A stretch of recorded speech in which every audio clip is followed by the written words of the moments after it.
dependent on their mood. So maybe if they get a rough start, they might actually fall behind a little bit. Maybe. I mean, emotions are a very real thing when you're playing a team game. And we've seen that time and time again for various teams where that does fall through. So we'll have to see. I mean, maybe getting that first win is going to be that much more important for Virtus.pro here on Cursed Hollow as we see the first bans go down. Illidan getting taken out of the game. A map on which both teams are going to have a lot of experience on. It's interesting to note, actually, that Virtus.pro, in the past, they've got to represent Europe across multiple tournaments. There was the Intel Extreme Masters Shenzhen in China, where they were representing Europe. Then they went to Seattle for the MSI tournament. And now they get another chance to represent Europe, potentially at BlizzCon, but they need to win a few matches, 2 in total here. Yeah, excellent point. They've kind of had that honor and an opportunity to be Europe's team at various tournaments, but hey, this is the one that matters. And with those two out, Abathur, first of all, being banned out by G2, definitely want to bring that up in a little bit, but Zeratul being snatched up right away. Yeah, just such great control from Zeratul overall on almost any single map, really. I mean, if you're able to land the correct Void Prisms, then you can actually lock people away pretty easily. And I think Gamers 2 overall, with the Abathur ban, it's something that was targeted, knowing that Virtus.pro is a team that does like to go for melee assassins, or even, you know, a lot of heavy or warriors that do big damage. And this is maybe even one of the best maps, I think, for Zeratul. You know, your roaming capability is going to be great. And also, down the line, when you get Wormhole on level 13, being able to use that from, I guess, one position to another and make it out of there safe is going to come in really handy. So that pickup on Zeratul doesn't surprise me here from them. Yeah, but they have an interesting ban on Virtus.pro as well. I mean, Illidan being taken out early. Normally you like to ban out like a warrior in the current meta. It's very focused on champion or heroes like Leoric or Johanna, but the Illidan isn't really seen as frequently anymore. So they might have done some spying and some good reconnaissance. And Jaina being picked up, and of course Uther being one of the most played heroes here for G2. So not a big question mark there. I mean, the funny thing about every single pick and ban on both sides is that everything actually couples up with one another very, very well. And they're kind of, they were all both aiming towards ideal compositions that were very similar. Both Jaina and Uther couple up with Abathur, Illidan well, Zeratul couples up with everything well. But Kael'thas is the one that now comes in for Virtus.pro that does shake things up a little bit here. And obviously in the current meta, with everything being so clumped up, Chain Bomb is a big factor. Yeah, now I want to ask you guys, I mean, you guys have mentioned a couple times that, yeah, sure, especially in Europe and with certain teams across any region, you're going to have some niche picks. But generally, it's a warrior-heavy meta if you look at what's common. But right now, we're seeing the favors on, we want to secure the assassins that we like, and of course, Uther being a high priority support. What do you make of this? Do you think it's kind of like an unspoken pact between the two teams that we're like, well, if we're going to prioritize this, you're going to prioritize that too. We assume that more warriors will be left open. I think G2 went for a very safe route to do this draft. I mean, Jaina and Uther both very strong in their respective role, leaves a lot of opportunities open to build that comp around them. But you're right, Troba. It's really weird to see like no warrior. I mean, Johanna coming now for Virtus.pro, but yeah, we're definitely going to see how they do those things. I like Uther and Jaina as the first pick to, you know, leave a lot of chances open.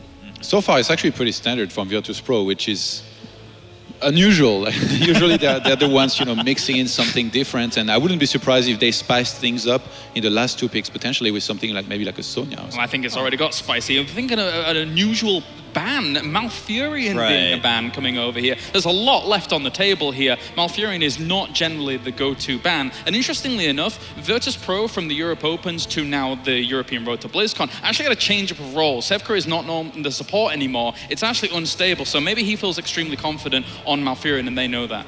Okay, and then the Kerrigan ban coming out. So from, you know, just reading, if you were to read into this, of course, G2 takes the Uther, they ban out Malfurion, another great healer. I mean, you have a couple other options. Rhaegar's still there, but you ban that out, and then Virtus.pro maybe getting a little worried about, all right, are they just going to try to, you know, pinpoint someone, burst them down, taking that Kerrigan out? We just saw Dignitas in the last map here against Team Liquid use that very effectively. So I think Virtus.pro, they still kind of got their game on their mind. They saw Zeratul blow up. Now they went for Zeratul. They're like, we kind of want to keep him around, you know, for the fights. He might come in handy. So they banned the Kerrigan here. And I think, yeah, that's a perfectly fine ban here, just to make sure they don't die to all this lockdown. So what is G2 looking for here then, do you think? I mean, now looking at the picks that have happened so far, it's also on Cursed Hollow. Okay. I was going to say Muradin is a perfect choice here. I mean, Muradin, you know, is good against Kael'thas, but on the other hand, Zeratul, very hard to get, very hard to, you know, lock down with those stun storm balls, and the Thunderclap. Is as it well. time for a Tyrande here, potentially? Maybe. They already have Uther, Muradin, and Jaina. If they were to add Tyrande, they'd already have so much stun and lockdown. They'd Yeah. have all the CC that you need. And especially on this map, with Tyrande, with the Owl, you can cancel the capture of some of these tributes. You can get that's true. Pierce. They'd be giving up their second choice of warrior, though, if they were to do something like that. That's for sure. So Sonya they coming go in. for Sonya. There you go. That's actually, I said before, I'm surprised that wasn't even one of the bans for Virtus.pro, because they were banning it out yesterday against a lot of teams and not banning it out against Gamers 2, who showed it yesterday so much. Right. It kind of falls by the wayside. Now, then, on the side of G2, you still have that one pick left, right? The last pick. Do you think that Tyrande is still an option left open for them, that they're vying? And does Virtus.pro care about that at all? I'd have to keep it in mind here, no matter what. Like, it looks less likely now that there is a Sonya, I think. But I think it could still work. It could definitely work. I mean, Yeah. we've seen it a couple of months ago already when Fnatic came first up with that Tyrande roaming thing.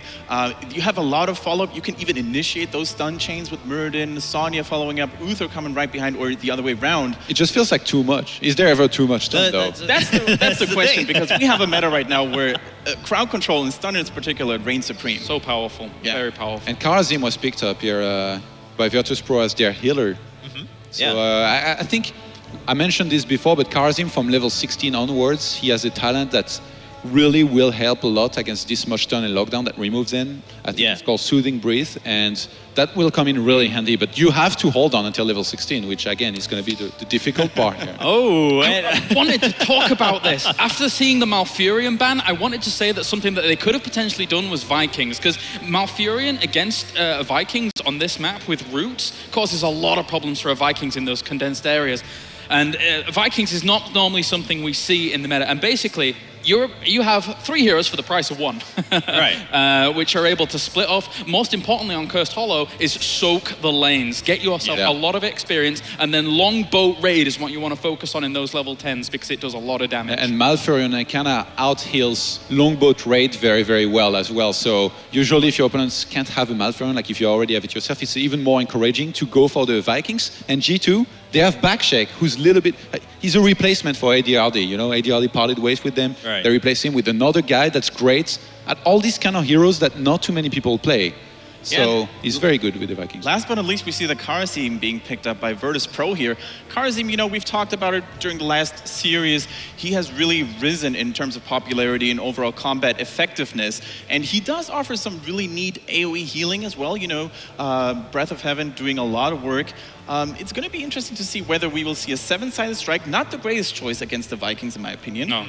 So Yeah, I mean, and as Todd mentioned earlier, I mean, there's that choice too. Do you go for, because there is so much crowd control on the other side, do you want to wait for that level 16, try to go for that, or do you just go for purely more healing as you go into later point of the game, especially now with Longboat Raid, Does that change that aspect at all? Because, I mean, you have that AoE heal, right? I mean, it's obviously not as much as Malfurion's heroic, but it can try to make use of that as you go forward. It feels like it's going to be another one of those games where Zeratul's performance is kind of going to decide whether they do well or bad. And considering there is a lot of stun and lockdown here, no matter what, he's going to need a hell of a game. He's going to need a very clean game with not too many mistakes to win this. All right. Well, I mean, now with the draft finished, Kendrick, how do you view the draft, especially now on the side of G2 with the Lost Vikings rounding it out? Are you, do you have high expectations for it, or are you just like, okay, well, we'll see how it goes? I think there is a lot of weight on the shoulders of the Viking player, as always. His soaking is crucial when teams fight over the tributes, for example. It takes a lot of concentration, a lot of focus away from the lanes. So if he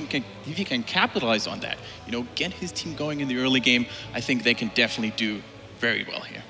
Yeah, James, what about you?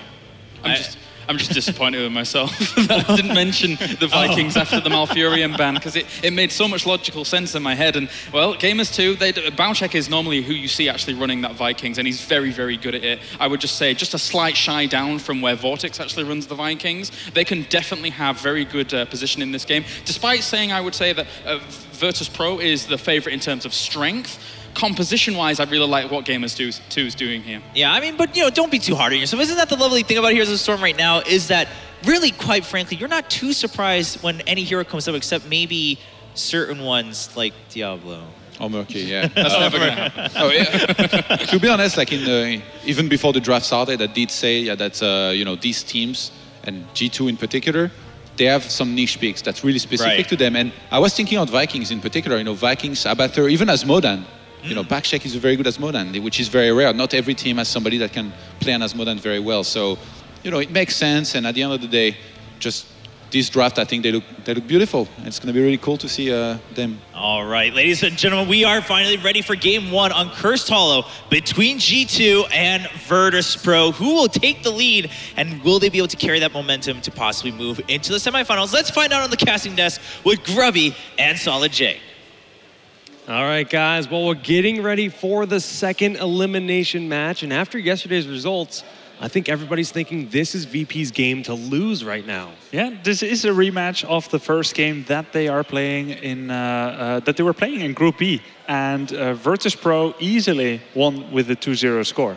I mean, I actually talked to Virtus.pro after the matches yesterday, and they were talking about how at one point they had a 5-level lead. They are beyond confident going into this, but looking at the draft, I mean, I really do like the changes we're seeing made in this second series. Yeah, we see a few adaptations. G2 immediately removing Abather, which was key and instrumental to Virtus.pro's victory.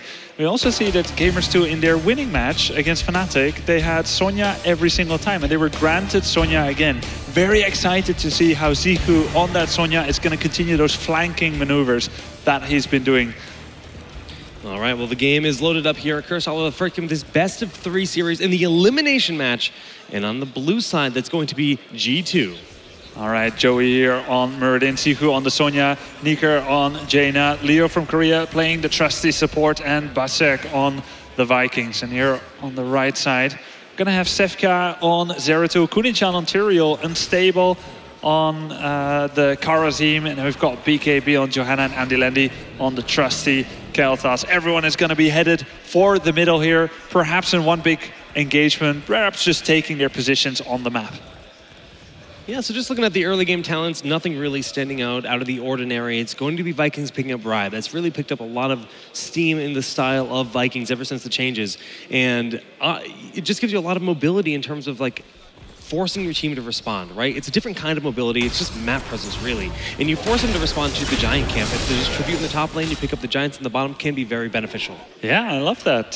You can take it exactly as the tribute is spawning, and it creates such a diversion, such a difficult decision. Do we defend? Do we give up the tribute? One thing that stands out here, Jake, Muradin has traditionally been going to bolster one of his level 1 abilities with Reverberation or Stormbolt, but he has actually gone to go with Block, recognizing that he is probably going to be the only frontline warrior taking the brunt of the damage there, and with Ziku probably going for a flank there. So Muradin is going to be Protector. I'm very surprised with that talent, but it kind of makes sense. All right, well, a lot of lockdown going down on Zepka on the top lane. He will be able to just blink on out of that damage and stay alive for the time being. But yeah, seeing these mix-up, like picking up the additional sustained damage with block, this could persuade Zeratul to play a little bit more of a spellcaster style than the follow-through auto-attack style that we see so frequently. Yeah, or at the very least, try and focus Muradin and Sonya as little as possible. True. Jaina, of course, being the big trophy here. Uther will be keeping his eyes out to save her. Basek there with the Eric soaking experience. So for all intents and purposes, it seems like Kunichan can safely be aggressive on Eric again, but he's too smart for that. There was a trap in the bushes and he did not fall for it. Yeah, if you don't have eyes on the opponent, it's always good to play a little bit passively. But look at this approach in the back line. We have 3 heroes on the side of G2 looking for someone to rotate up to that Bruiser camp, which will spawn just about now. This is a very aggressive play. Yeah, and that's the kind of thing you can do when you have Vikings in your team. You're not giving up any XP. We see that Zeratul there spotting the wrong Bruisers. Had they had a Tyrande, they could have used a Sentinel and beyond a doubt eliminate that position as a possibility. But now we're going to get a free Bruiser camp for G2 here. Now the cool thing about that is like, okay, those bruisers aren't gonna do too much. They never get much siege damage because 1 or 2 minion waves prevents them from actually taking down too much. So wow, but that's a big deal, getting the takedown here early in the bottom lane. They've nearly taken out a tower, and we actually have a slight experience lead for Virtus.pro, but the rotation here from G2, they get the lockdown of Kael'thas, and Andy Lendy is going to be body blocked into the wall. And that's 1 Viking for a Kael'thas, a great proposition for G2. Muradin going to continue with his tanky build, going for 3rd wind here. His trait that allows him to heal rapidly out of combat is going to be even much more rapidly. So a very tanky build there. In the meantime, Eric goes goes down to Tyrael and Zeratul in the top lane, but we gotta focus on this tribute. Leo from Korea, he's gonna capture that one with that Kael'thas pick off. They can easily secure this one. Yeah, but they're just kind of trading out a little bit of early experience in turn for that tower. By eliminating those towers in the top lane, you know, it's going to kind of propel Virtus.pro closer to level 7 first in this game. All right, now everyone is wondering, when shall we get our next tribute? At this point, the Vikings would have something like 60 minion kills. Not enough yet, not the 80 that you would require to activate their bribery. And we see now, oh, you know, they actually have enough already, doing that triple lane soak. The timing is a little bit off. It's not exactly when you might want to cause a diversion for the tribute, but they're using it in a different way. Very nice to see that. In the very same time, they're doing a 4-man push in the middle, and they're going to get those 2 towers and going to get a little bit of experience. Okay, well, level 7 around the corner here for G2. Virtus.pro already have theirs, and that's when Kael'thas starts to get a bit more scary. Karazeem's healing gets a little bit more powerful as well with Echo of Heaven. And this next tribute fight, not crucial for either team, so you think it's going to be a full-on approach here for Virtus.pro, or are they going to give this one up once again?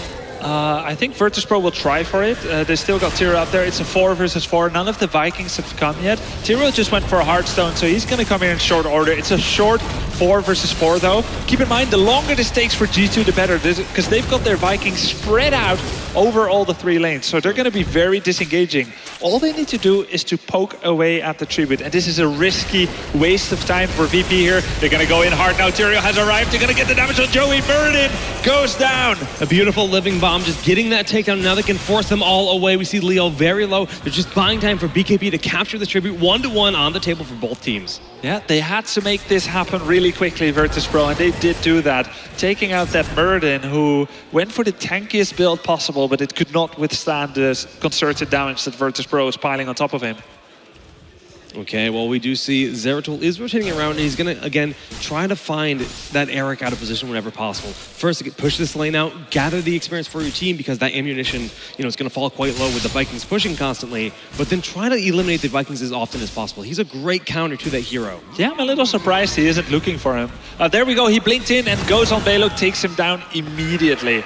There's no one else here right now, but as they start rotating up, Cone of Cold trying to predict Sefka's position there, but he was too wise to their plans. And now they're going to be able to disengage. The hand has been tipped for G2, so Virtus.pro isn't going to fall for that.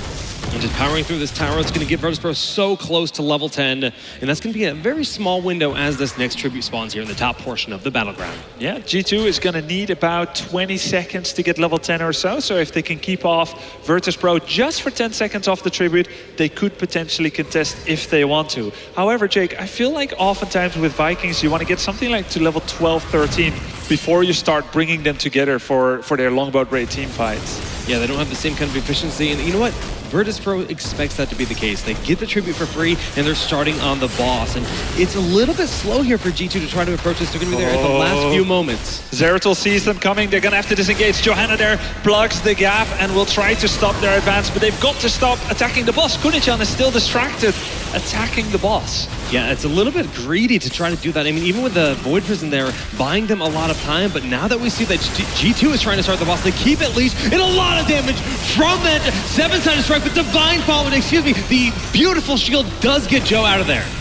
All right, they're going to get a lot of takeoffs here. They pick off Jaina and Sonya. That's a great start for them. Only losing Tyrael. The fight continues. The boss is still leashed. To the winner goes the spoils, and it looks like their winner will be G2 here. It looks like it. I mean, we see that Johanna barely slips away the boss. Very low enough. Andy Lendy throws out the Phoenix. Is going to do a lot of damage. And BKB trying to step on the point. A risky play after tapping the well. He has the Iron Skin to back away. The Living Bomb gonna explode on Joe. Super low in health. Surviving one more hit will seal the deal. Wow, the Phoenix actually helped to take down the boss there and prevented damage coming too much on G2 there as they got the spoils of that engagement. Now they're going to start their own boss immediately. And who is going to be there to stop them? We see Karazeem making an aggressive foray onto the other side of the map. Unstable coming in here. Eric reveals that Tribute is capped at 2 even. And with them having to defend the boss at the top with the Tyrael, they are unable to prevent the capture of this boss here. Double boss for G2 and equalizing the experience. Yeah, I mean, just great play. A little bit greedy by Virtus.pro in that last situation where they just stayed on that boss so long. Now they're in a great spot. They have the top fort down, they pick up the boss in the bottom lane, and they can go for either the split push with mid and bottom, or just push with this boss, escorting it through all these structures. Yeah, the cool thing is when you have that boss, it a little bit counts like a fifth hero there, as it can do some slams, as it takes some of the shots of the opponent.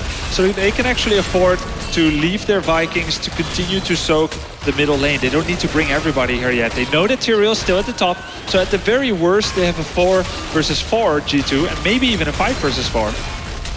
All right, well, the second fort is going to go down. Level 13 will be just about granted. There it is, so there is a short talent tier advantage, but constantly we're seeing those Vikings using the power of Bribe to continue that aggression with mercenary camps. Yeah, Siege Giants just got captured towards the top, and a perfect tribute spawning position for G2. Luck is on their side right now, and they're ready to exploit it with an easy capture of the tribute, which will lead to a curse. And what's going to happen then? Yeah, it's the first tribute of the game, and we already see 2 forts down before the first curse of the game. That's quite uncommon, Grubby. And now, this is a situation where Virtus.pro, they're on the defensive. They can't make any moves happen. They just need to keep those back lines, those back keeps, as safe as possible. Yeah, you can't really expect to do much more than that. Top lane is going to be a huge problem here with Siege Giants pushing in. And since G2 knows that, they're going to move themselves to the bottom lane. I find it's a little bit passive that they're going for the Bruiser camp now.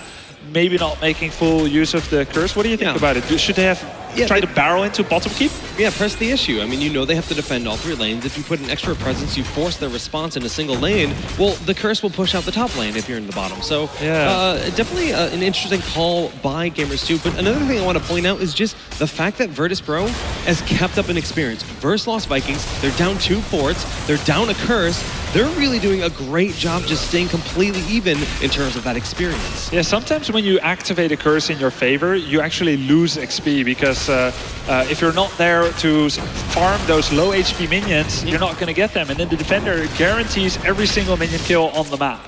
So I find it was too safe. Sometimes playing safe is unsafe. Not attacking that keep at the bottom made it easy for Virtus.pro to defend, and they're even a little bit ahead in XP.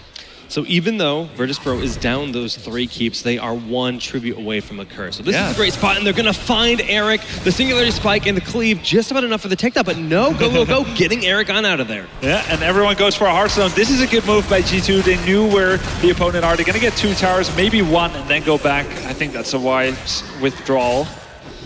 That's a really cool idea to use the Lost Vikings as bait, right? They saw all those heroes in the bottom lane, and they capitalized on the positioning of Virtus.pro. G2, they're looking much better than yesterday's games. Yeah, very much so. So, yeah, G2 definitely. Now, there's nothing going on right now. There are no camps available. There's no tribute spawning yet. So it's going to be purely up to their movement and maybe setting traps for each other. Gravity Labs goes down on Murden. Kunichan here comes for the flank.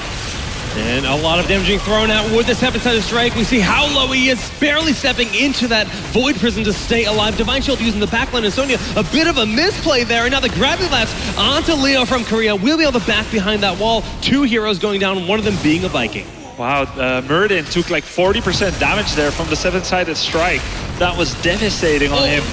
Ice Block has to be used. The Living Bomb will explode, and Nicker does end up falling. And now we do see that Uther will be body blocked by the entire team. Condemn pulls Leo back in, and that is going to be yet another hero falling on the side of G2. Oh, that's devastating. Thinking that they can defend safely from behind the gate, but what's stopping Virtus.pro from engaging hard?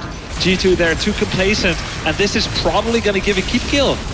I mean, this middle fort has gone down. They're trying to split push with Sonya and Eric in the bottom lane, but taking out this wall, they now have a full level advantage, Grubby.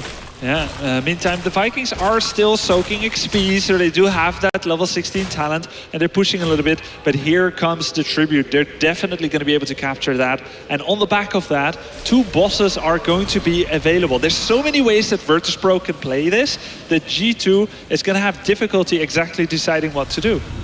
Yeah, this is actually a really cool situation, right? There's a lot of options for Virtus.pro to get aggressive, but they also have to be worried about the party push potential, right? Sebka here taking this watchtower, that's a big risk to do, and he's going to be caught out of position, having to blink away. And Uther is there, the stun lockdown. That is a huge misplay. Oh, man. Yeah, these 0-2 players, they think they can always get away with invisibility and the bot of the storm, the blink.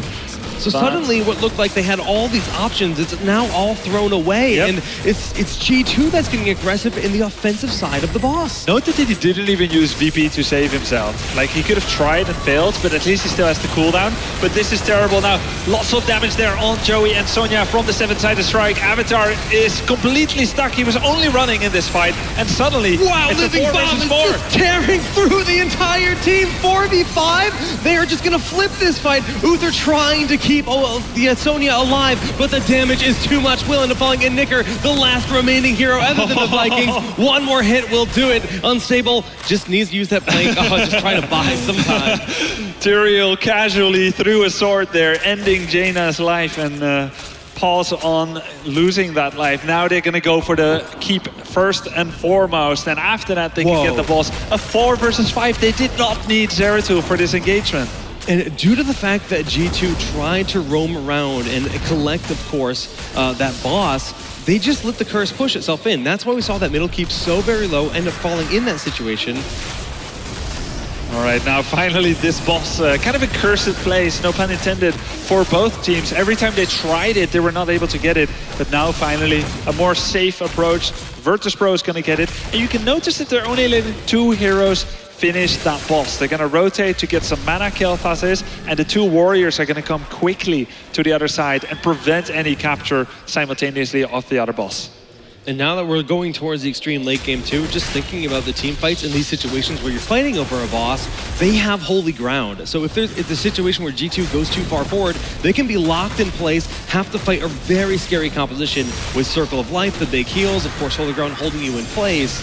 And then we see the holy ground even being used for an escape as they turn around onto Sonya, who gets a Divine Shield to stay alive. She doesn't have a lot of fury, and Divine Shield was already used. She's on 30% life. Siku rotating out of the fight. He's still alive for now, but where is this gonna go? Oh no, the Vikings are locked in a void prison.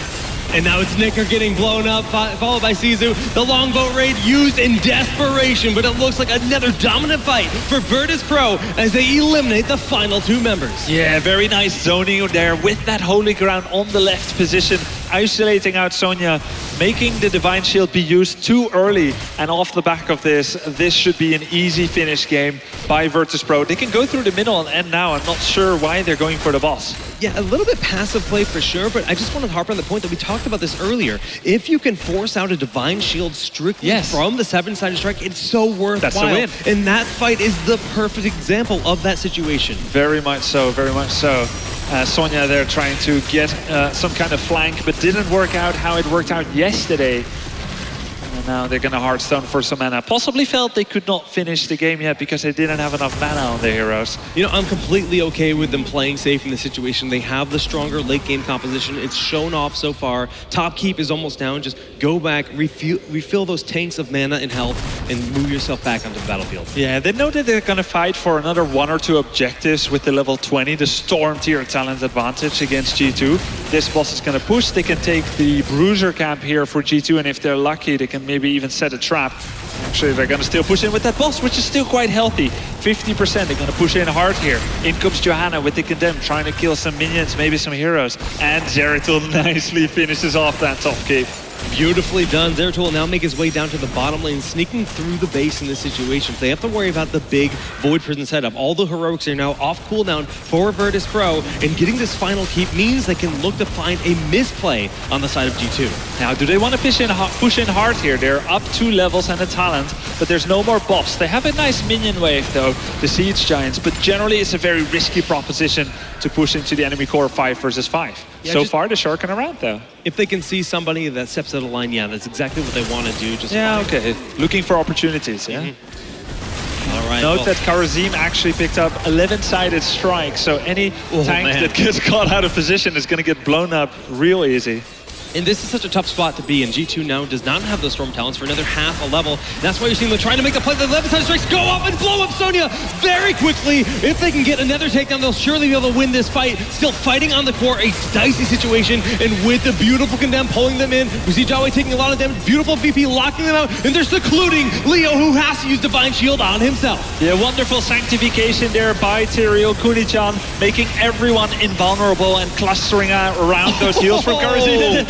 More and more takedowns. It's a 3-lane push. They are up 5 versus 2.5. And they're going to be able to finish off this course. Zeratul, is he going to go down? Oh, a small moral victory for G2 as they get level 20. But Virtus.pro reigns supreme on this first map. In beautiful fashion. When it came to the late game, they just had exactly what they needed. Their strategy